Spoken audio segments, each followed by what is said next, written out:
Hello, everyone, and welcome. We are so glad you are here for today's community conversation, sponsorship in action, stories, resources, and advocacy. I am Basma Alawi, the Deputy Executive Director at Community Sponsorship Hub, and I will be your moderator for the next hour. We know many of you are current prospective sponsors, community advocates, or supporters of refugee resettlement, and today's conversation is about you. We will hear from firsthand from two amazing sponsors, Tracy and Brooke, who will tell us about their experience welcoming newcomers in the past few months. They are among hundreds of Americans who are demonstrating how community-led welcome can continue to make a difference even during time of uncertainty. Then we will hear from my colleague Esmeralda with Community Sponsorship Hub and Una with the International Rescue Committee on resources available to sponsor and how communities can continue to lead the way during the suspension of refugee resettlement.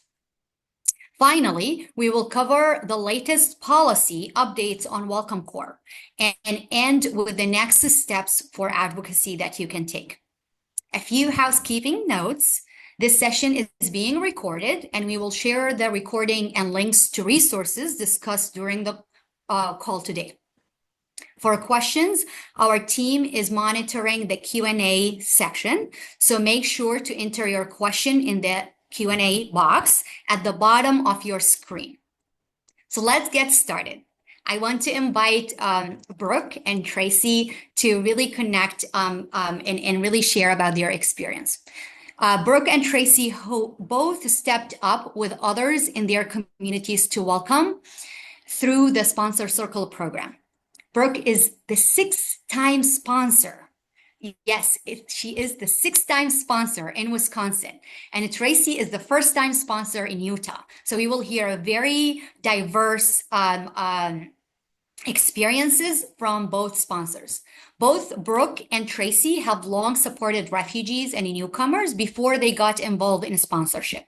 And although their experiences are different, they share the powerful connections of welcome, like many of you watching today. Brooke and Tracy, I want to start the conversation with a question that I know is deeply personal among sponsors, but also often rooted in the shared values. What motivated you to welcome newcomers, and how did you get involved in sponsorship? Whoever wants to start.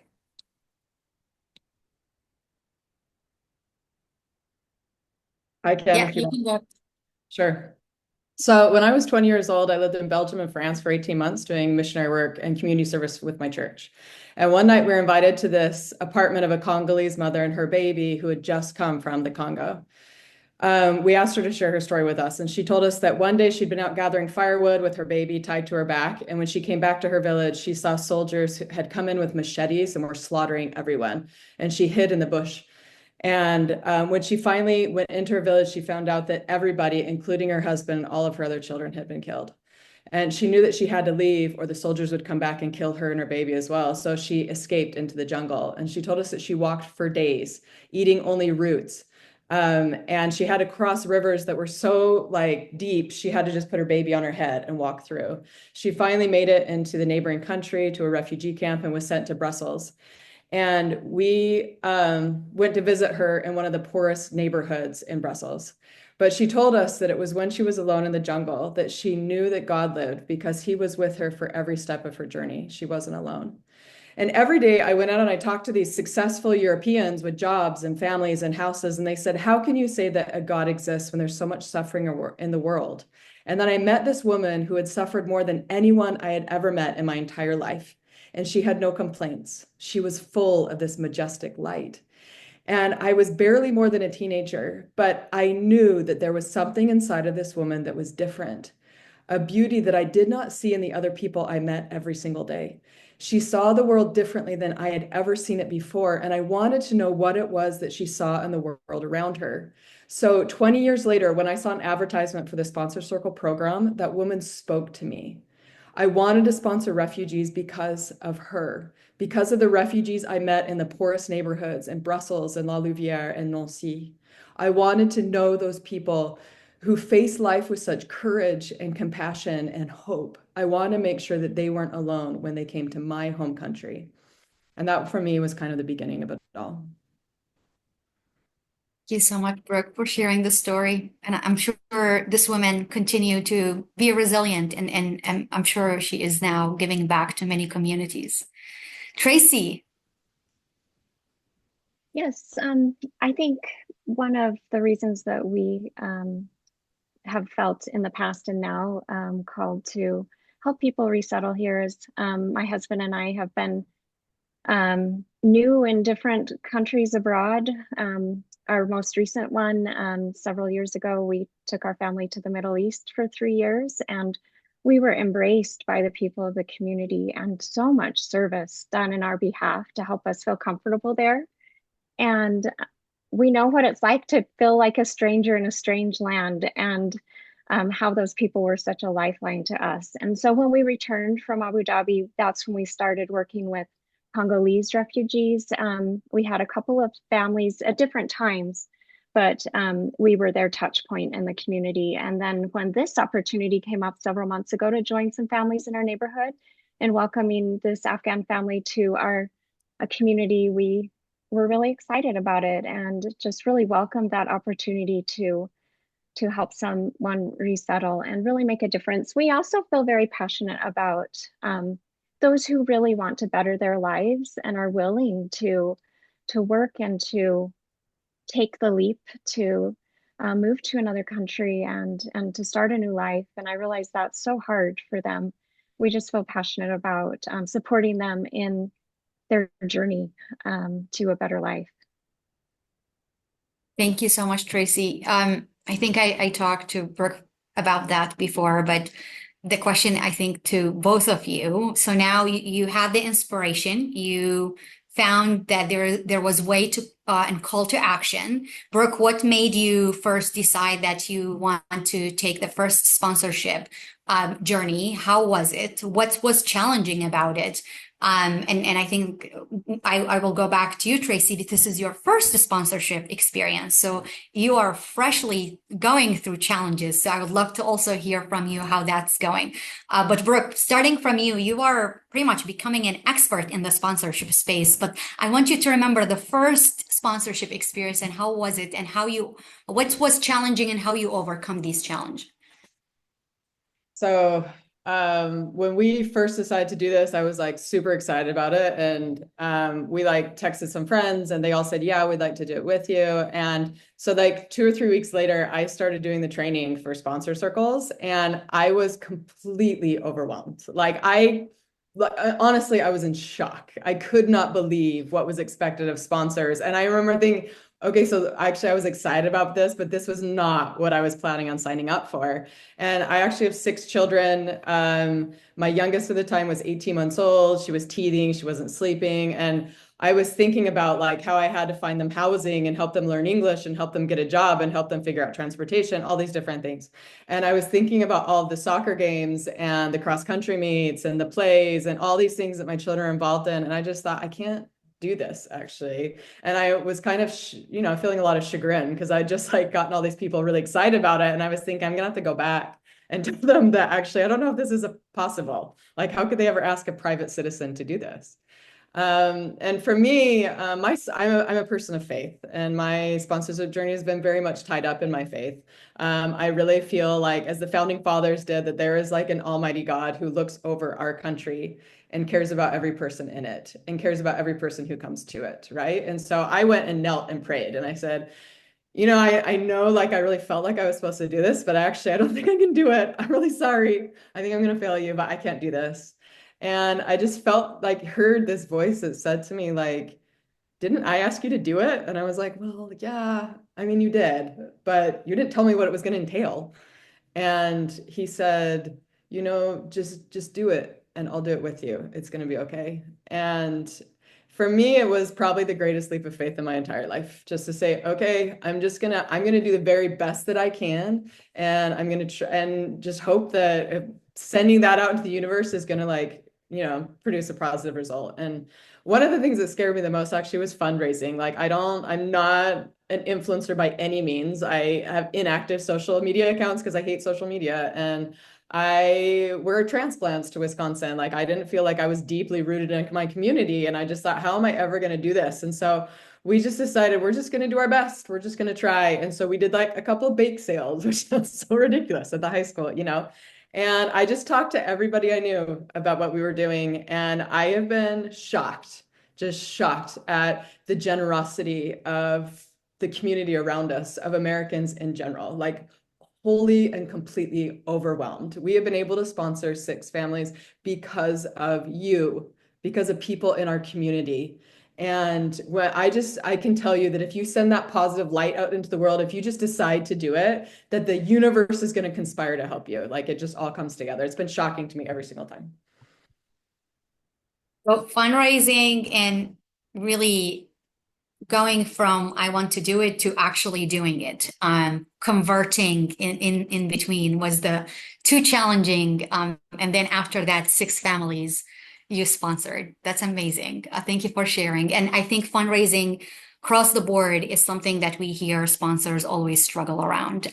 But it seems like after they start doing it, it's become a norm and they learn a lot from it. Tracy, how about you?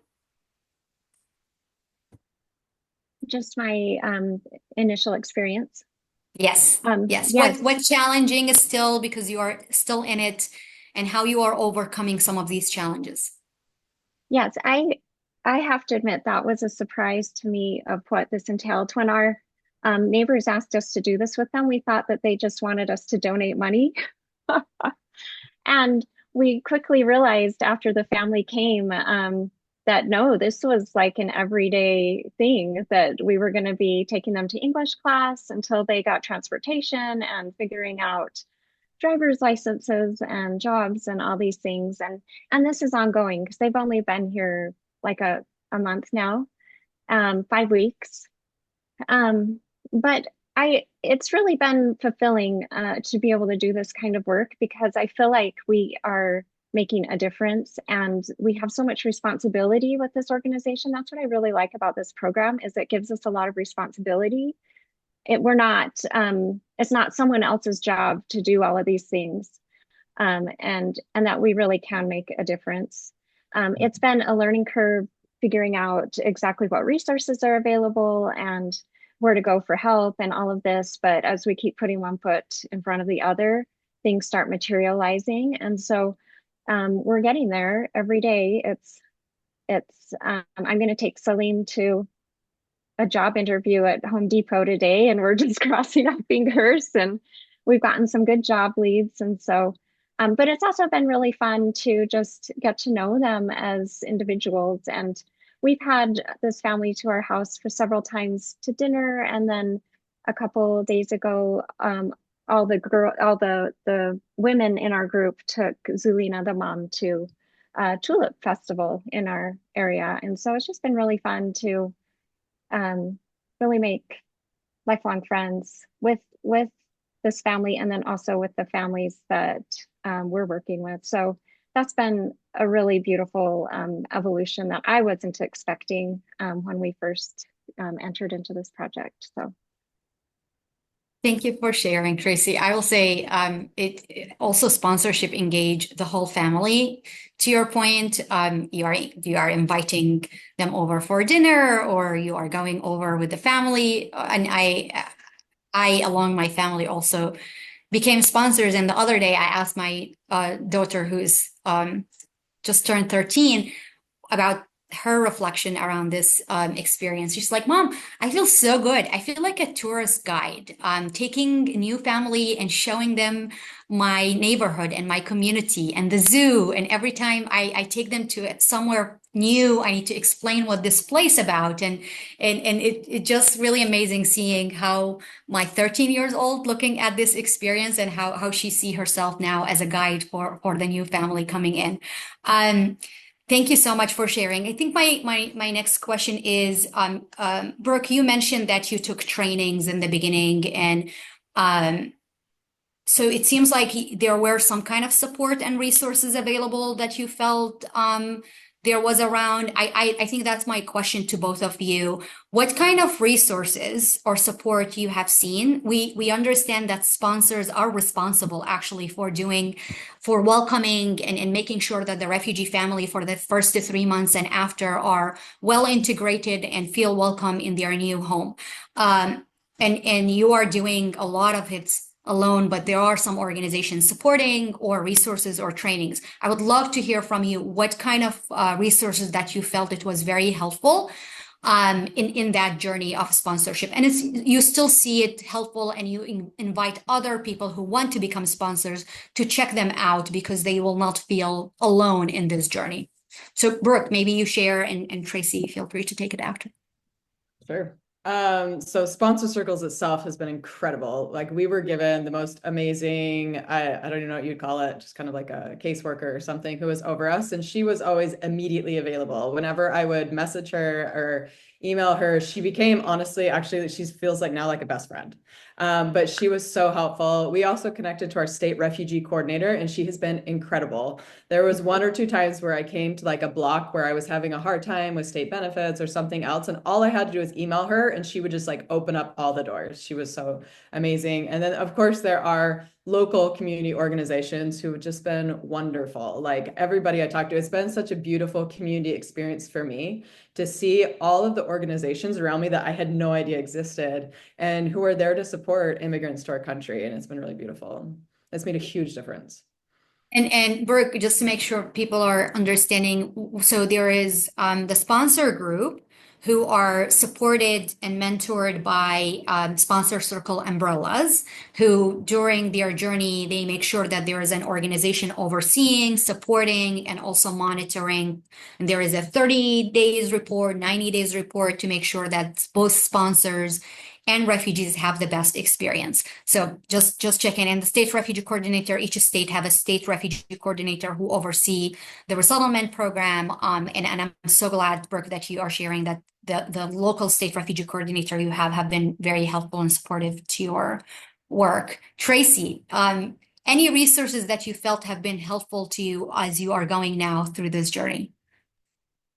We as well met together as a group, and it was a representative from Sponsor Circle that came and talked with us, and that was very helpful. I was a bit a deer in the headlights because it was terms and things that I had never heard of, and I'm sure if we did this again, it would be so much easier as far as just having walked the path.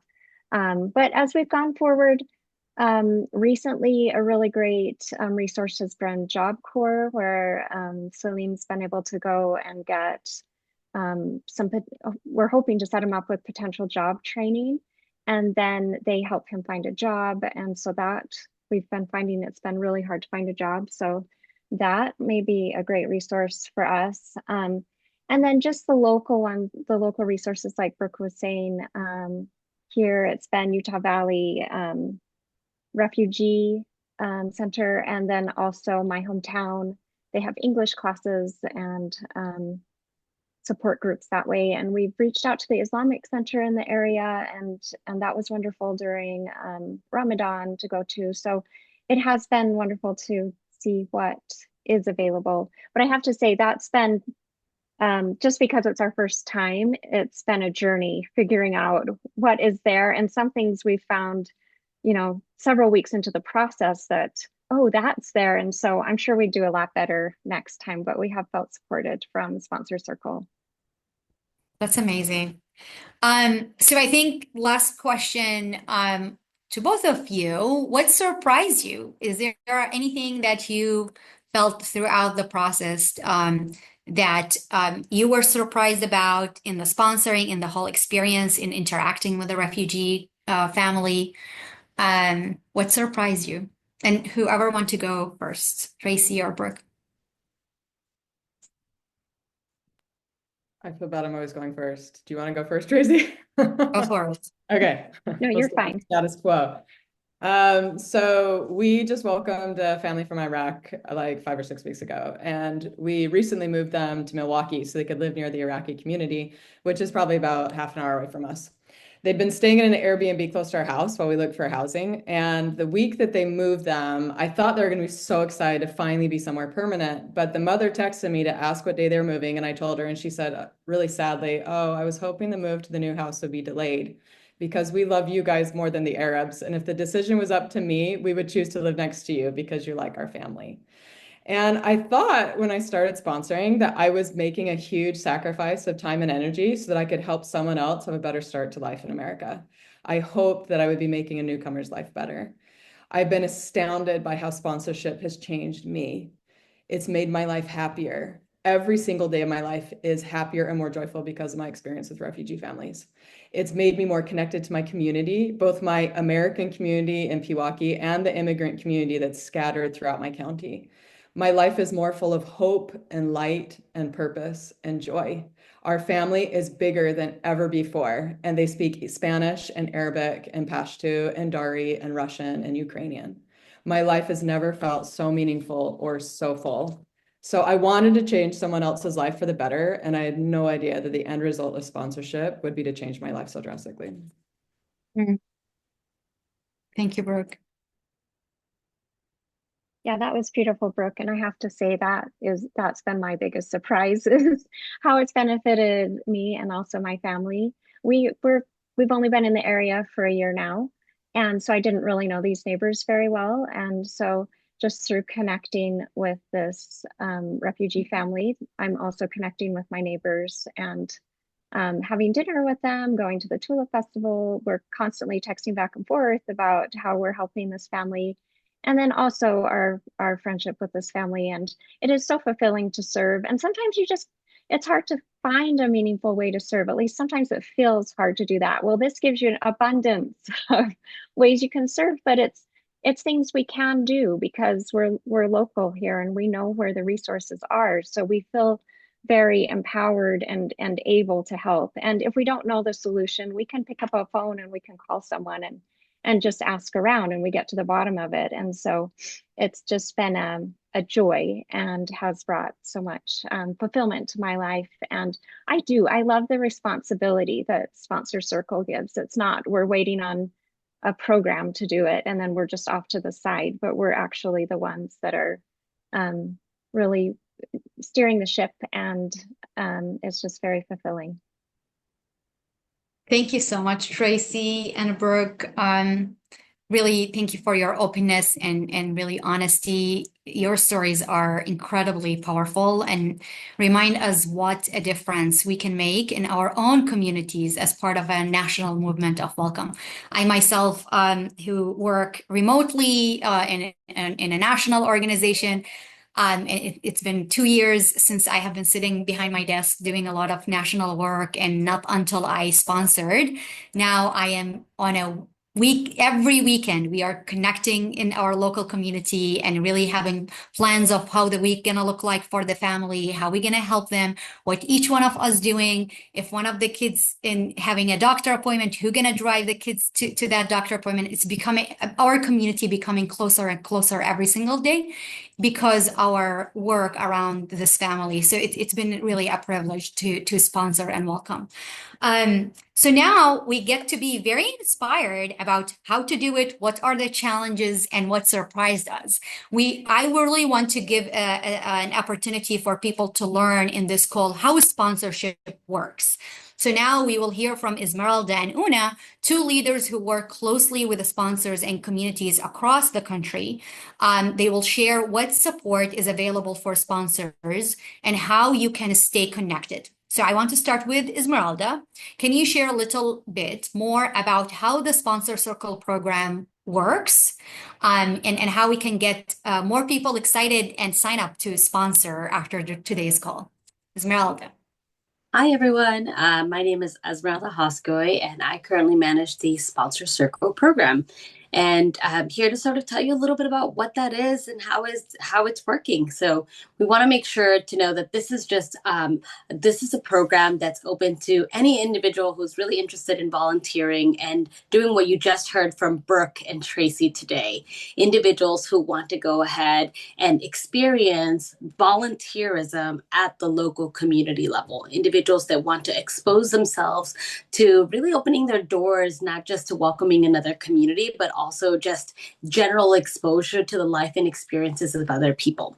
So how do you go ahead and do this? This is done by first and foremost joining conversations like this, talking to your neighbors, just like we heard from Tracy. A neighbor came over, knocked on their door and said, "Hey, I have learned about this program. What do you think?" And the requirements are really quite simple. Individuals have to be in a community. They have to be willing to sign up and say, yes, I commit to going ahead and learning about this family, learning about what sponsorship is, taking a dedicated training to learn about what the program is, and walk through a path of making sure that we have the right application in for you. So there is an application process that people complete. We want to make sure that individuals feel that they're part of this movement of welcoming these individuals into their local communities. And by doing that, they sign up.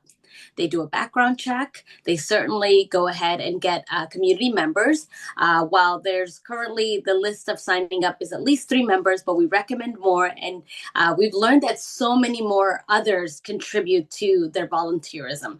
While there's always a core group, as you've learned from Brooke, there's a lot of different supports all around your own community, many of which we are aware of, but many more of which you discover at your local community by the exposure that you gain becoming part of the Sponsor Circle program.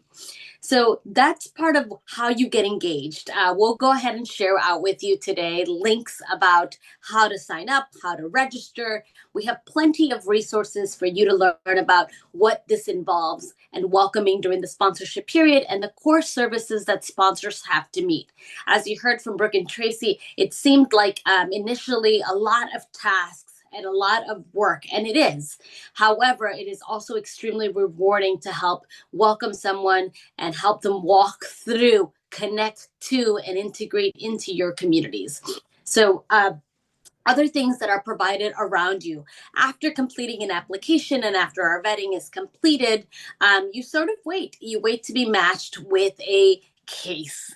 And this is where it's exciting because we see right now that there's obviously been a lot of changes at the national stage with refugee resettlement, and it's interrupted how work is done for nonprofits and communities. However, one thing that remains true and the same is the need. While there's our national changes all around us, the need continues to be a priority. Individuals continue to show up and say, I need support. I need someone to help me. And while we're seeing this occur, we know something else is true.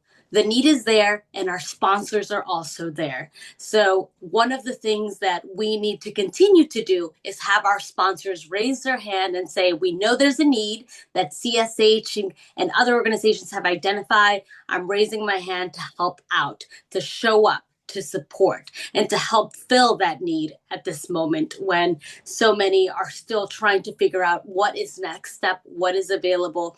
And after individuals complete their application, after you've said, yes, I want to sign up, we want to tell you about what's available to you.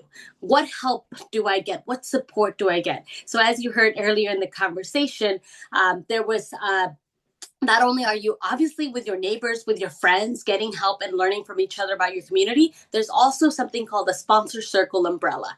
These are expert organizations with and around your community that know all about resettlement. They've done this hundreds of times. They've helped welcome so many throughout their career and service, and they know exactly the questions that you're going to ask. They've been through so much for it, through it all. And every case is unique. Every case brings a different story that's heartwarming, that has its challenges, but that ultimately leads to this relationship building in your community with that Sponsor Circle umbrella or with other volunteer members. So we want to go ahead and expose you to that organization that we offer. Other things that we do is that we also have individuals step up and learn about other resources. We offer support. As you heard, there's Airbnb. So we go ahead and connect you to that resource, as well as there's other funding opportunity and fundraising resources and toolkits that we have developed to help you ask for that support around your community. Other things that we go ahead and do is provide a journey guide. There is literally a page-by-page guide that tells you what is expected of you the first 24 hours, the first week, and certainly transitioning out of the 90-day sponsorship period. So there's a host of resources which your Sponsor Circle umbrella will expose you to, as well as those that we have online. So that's just some of the ways, Basma, as how people can sort of get our support and learn more about the program.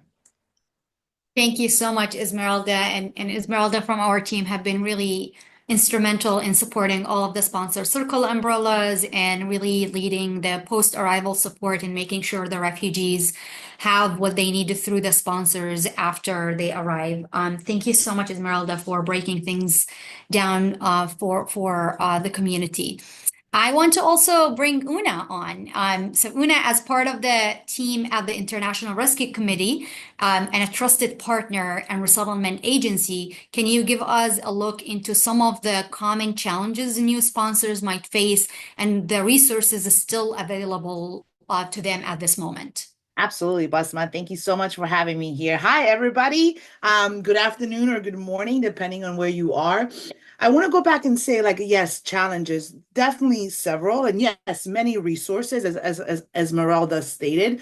But I think what Brooke and Tracy shared was like really, really deep and valuable. And I also want to say transparent. Yeah, I think both of them nailed it. What will be some of the challenges? Well, you're navigating really complex US systems, right? There's this immigration process to understand our refugees. Have you ever walked into a public benefit office or a social security office or, an SSI application? It can be very, very overwhelming. There's these policies, then there's timelines, and this is all you're volunteering your time while, having also responsibilities for your own life. So you navigate these complex systems. Then there's also, hey, now it's time to help this newcomer get a job. So you have to try to help them get job ready, maybe even try to help them get a job placement. But then it's not just easy as getting a job, right? It's like, hey, how will this individual get to work?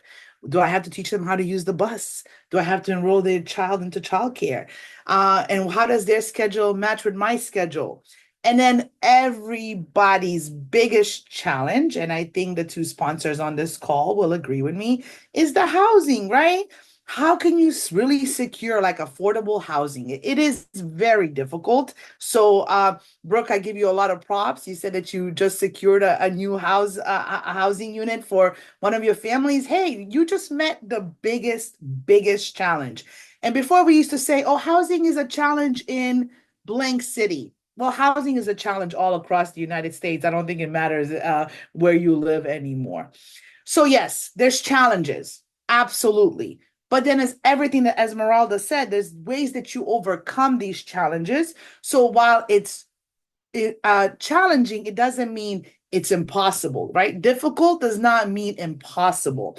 And not only is the community sponsorship hub here to help you by offering everything that Esmeralda stated, from toolkits to webinars and to coaching, like individual coaching for you as sponsors, but there's also other entities outside of everything that Community Sponsorship Hub has. And guys, like what they have is really good stuff, right? It speaks to the volunteer. You heard here from the sponsors today. It relates. It is helpful. It is not a 40-page manual and you kind of get lost in the manual at the same time that you get lost in the complex US systems. Outside of the Community Sponsorship Hub and all the wonderful things that they have, you can go to excuse me, a switchboard community support line. So let me tell you a little bit about that. Switchboard is a technical assistance provider that is funded by Office of Refugee Resettlement. And what they do, Switchboard is created for individuals just like you on this call. You being volunteers, you being community sponsors who are willing to step into the work of resettlement. So Switchboard is for you. And one of the things that Switchboard has is a helpline, right? So it's called the Switchboard Community Support Line, SCSL. So not only can you get access to this line by calling on weekdays, but you can also use them, get in touch with them via email. And additionally, you can go to the Switchboard website and request to speak somebody at the website. So this is external and additional, right? So one thing I want you all to walk away from this meeting is like the support is there, right? Difficult, but not impossible, and definitely a lot of support there. And Switchboard can and should be a resource for all of you. That you can call, that you can email. You're stuck at a really tough public benefit appointment. You're not understanding what the public benefit representative is saying, and you need help, and you need it right there. Then Switchboard Community Support Line can be that assistance for you. Additionally, I have to represent the local resettlement agencies, right? Us, as we call ourselves, the RAs.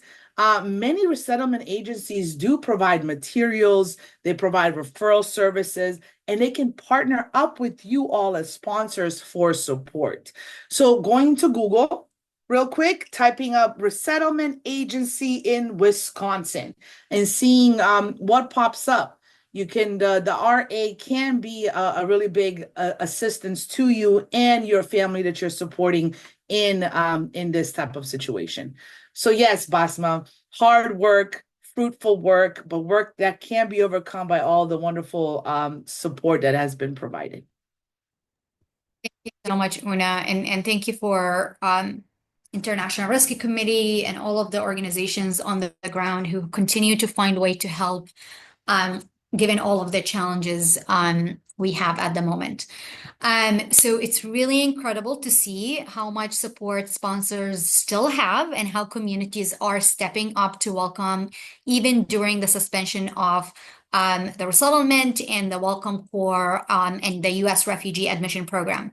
So I think I see a lot of questions in the Q&A section, and please continue to ask your questions around what's in your mind today. And I saw some of the question is about Welcome Corps and what's updates about the program. So we're going to spend the next 5 to 7 minutes really talking about the updates. And I want really to thank the International Refugee Assistance Project organization, IRAP, for supporting and really putting this update to all of you. So let's really talk about what's happening with the Welcome Corps. So the Welcome Corps program is a major part of the overall U.S. Refugee Admission Program, or USRAP, which also includes traditional resettlement, where refugees are resettled through one of the 10 resettlement agencies. In January, President Trump issued an executive order suspending USRAB overall. This means all resettlement pathways, including the Welcome Corps, has been suspended. The executive order required the Department of State and Homeland Security to provide a report by April 20th, 2025 to the White House about the reinstating of the USRAP. It's currently unknown whether that report was submitted by the deadline, and if so, what the report says. In February, a lawsuit was filed challenging executive order suspending the USRAB and how that executive order has been implemented.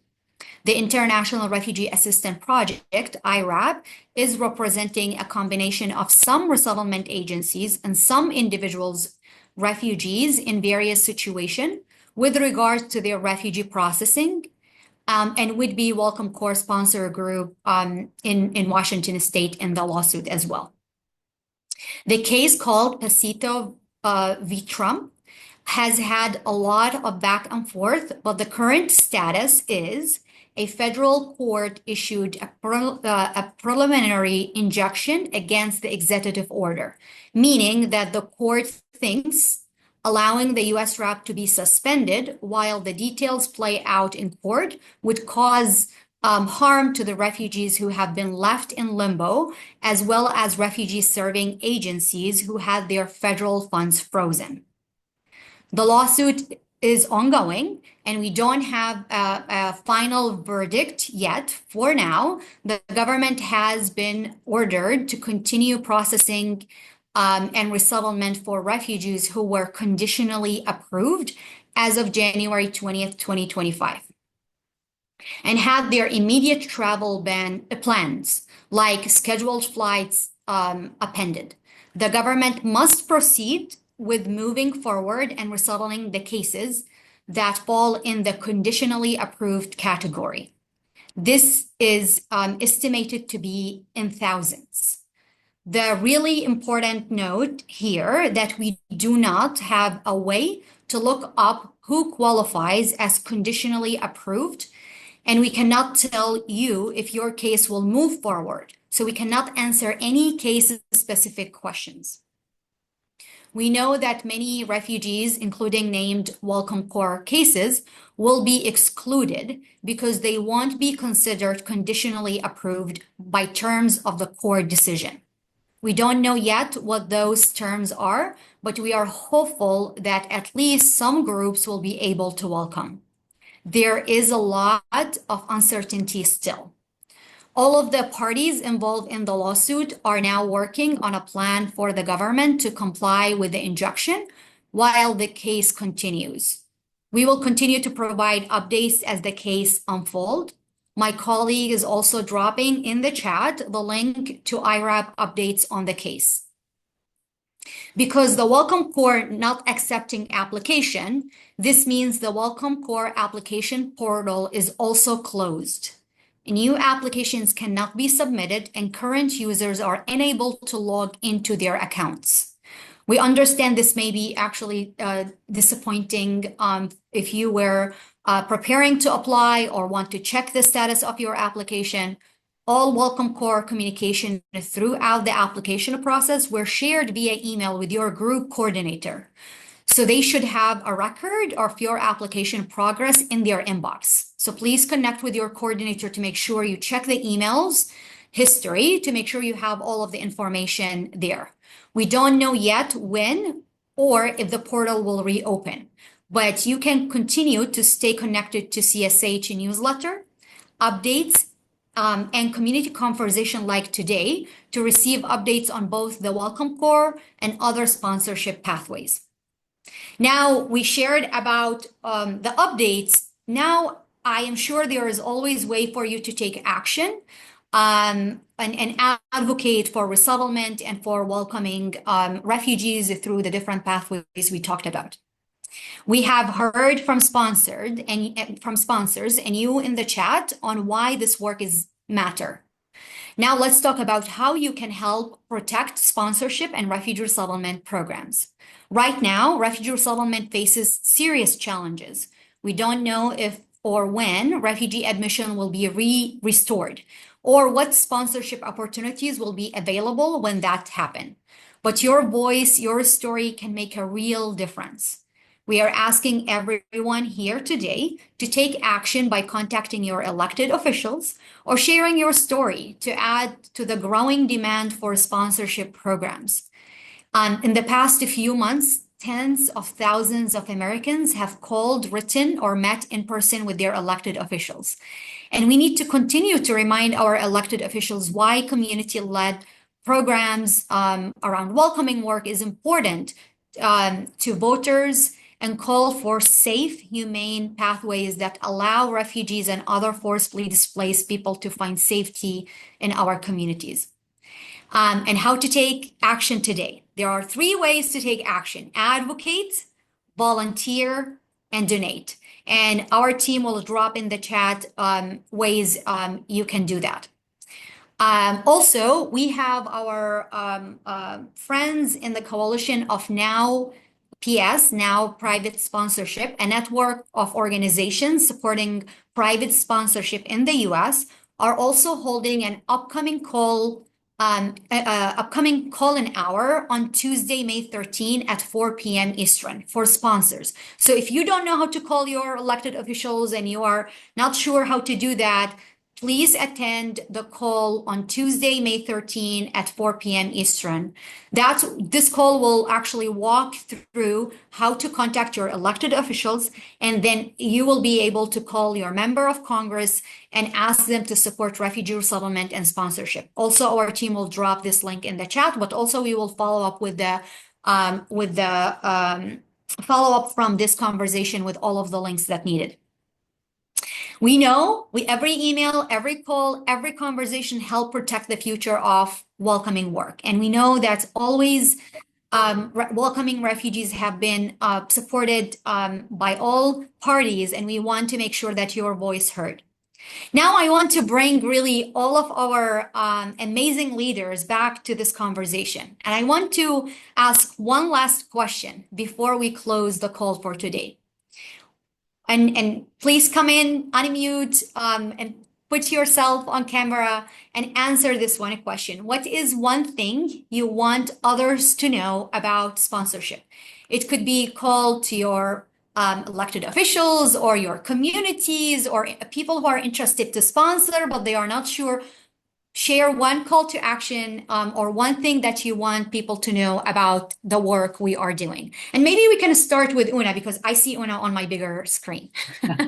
I'll be happy to start. Thank you, Basman. And I think this is such like a powerful question. So I think sponsorship benefits the community, and we've heard that today. We've heard that from the sponsors. It fosters connections. There's resilience in this process, and it's a shared purpose. So when we all come together and we welcome newcomers, we help create more inclusive environments, more compassionate communities and neighborhoods.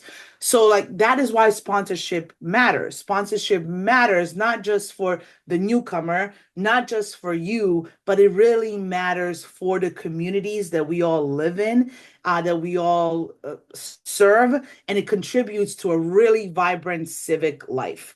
So as Basma just gave a great update on the status of resettlement and sponsorship in the United States, I think it's important that we maintain and keep contributing to that vibrant civic life by still having refugees coming, by still allowing newcomers to come that you can help support. So a call to action for me, sorry for my very long answer, but the call to action for me is, yes, if there is a possibility to advocate, to contact your local representatives, especially now your state representatives, I think that would be one of the most beneficial things you can do at this time.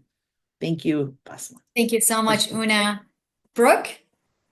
Sure. I think that immigration and sponsorship is an issue right now that is cut into the very heart of America, both what America means to its citizens and its purpose as a nation.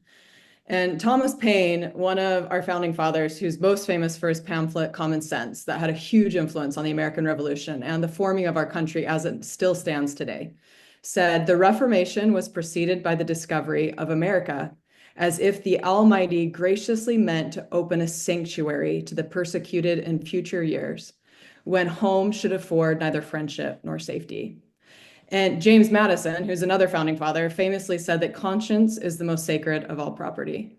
My conscience tells me that we have a responsibility to use our freedoms to help others in need of sanctuary, and that this generosity of spirit, this desire to uplift and ameliorate the human condition is at the heart of why our nation was created in the first place. None of our wealth or power hold any meaning at all if we don't use it to protect and lift the most vulnerable. I have never felt so American as when I have picked up a refugee family fleeing war or persecution from the airport and brought them to a new home provided by the generosity of my community. That generosity of spirit and the freedom to act on it is, to me, the very essence of the America we all love and believe in. And if we lose it, I think that we will be losing the purpose of America itself. Thank you so much, Brooke. What a beautiful quotes and statements. Esmeralda. Thank you, Basma. For all the sponsors out there, you don't have to have all the answers in order to help change a life. Sponsorship is really about offering a soft landing place for people to go ahead and get a fresh start. And we here at Community Sponsorship Hub, along with everyone that you've heard and other sponsors as well, are here to guide you every step of the way. So, Thank you so much. making sure that people know that they're, raise your hand and we're here to support you. Indeed. Thank you, Esmeralda. Tracy.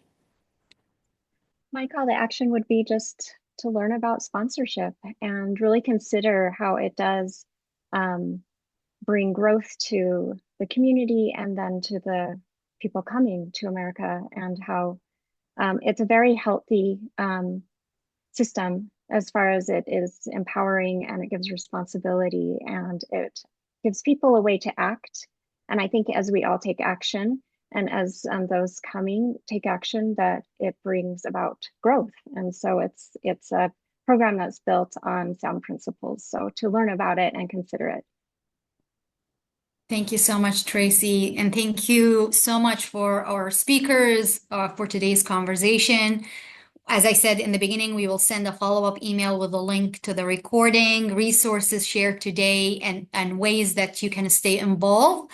Thank you for all being part of this movement. The road ahead is uncertain, and the work of welcome is often challenging, but it's more important than ever. We must remain ready to respond with compassion. Your commitment, whether through sponsorship, advocacy, or simply staying informed, as Tracy mentioned, makes a real difference in helping save and change life, even in moments of pause. And we are preparing for what's next together. As we look ahead, we will also be sharing a short survey for your feedback on ways we can support you moving ahead. We will continue to share updates and stand with you in this work.